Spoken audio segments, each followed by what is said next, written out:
మీలో ఒక చైతన్యం రావాలి, మీలో ఒక అవేర్నెస్ రావాలి.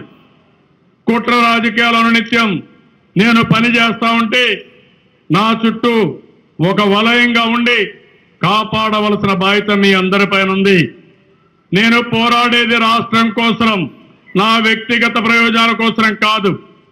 అవతల వాళ్ళు కావాలని నా మీద ఏం చేసినా, రాష్ట్రం మీద ఏం చేస్తారన్నా భయపడకుండా పోరాడుతున్నారంటే ఇది ధర్మ పోరాటం. కాబట్టి ధర్మం కోసం పోరాడే పోరాటం.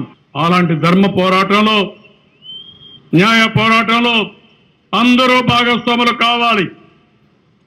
ఎవరైతే కుతంత్రాలు కుట్రలవన్నీ ముసుగులో వచ్చి మనల్ని ఇబ్బంది పెట్టాలంటే మనం అప్రమత్తంగా లేకపోతే ఇబ్బందులు పాలవుతాం. పని చేయడం నా బాధ్యత, ప్రగతి చూపించడం నా బాధ్యత.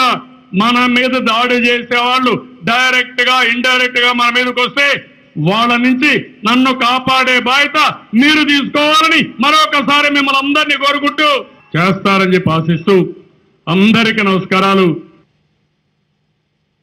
ఢిల్లీలో ఉండే బీజేపీ ప్రభుత్వం, ఎన్డీఏ ప్రభుత్వం మన జీవితాలతో ఆడుకోవాలనుకుంటున్నారు. ఒకే మాట చెప్పాలి, వేరే రాష్ట్రాల్లో మీ ఆటలు సాగాయి కానీ ఆంధ్రప్రదేశ్ లో మీ ఆటలు సాగవని ప్రతి ఒక్కరూ నిర్ణయించాల్సిన అవసరం ఉంది. ఇది నా కోసరం కాదు, రాష్ట్రం కోసరం, భావితరాల భవిష్యత్తు కోసరం. పేపర్లో రాస్తున్నారు, మనం చెప్పకపోయినా అందరినీ గవర్నర్ గారే గలుపుతున్నారని.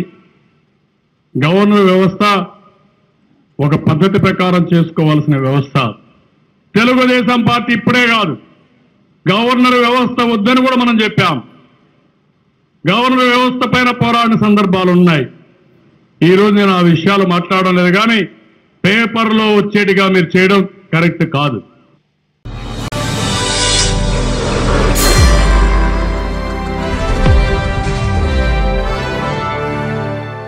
ఇప్పుడు మీరు చూసిన ఈ వీడియో మీకు నిజమనిపిస్తే లైక్ చేసి మీ ఫ్రెండ్స్తో షేర్ చేయండి.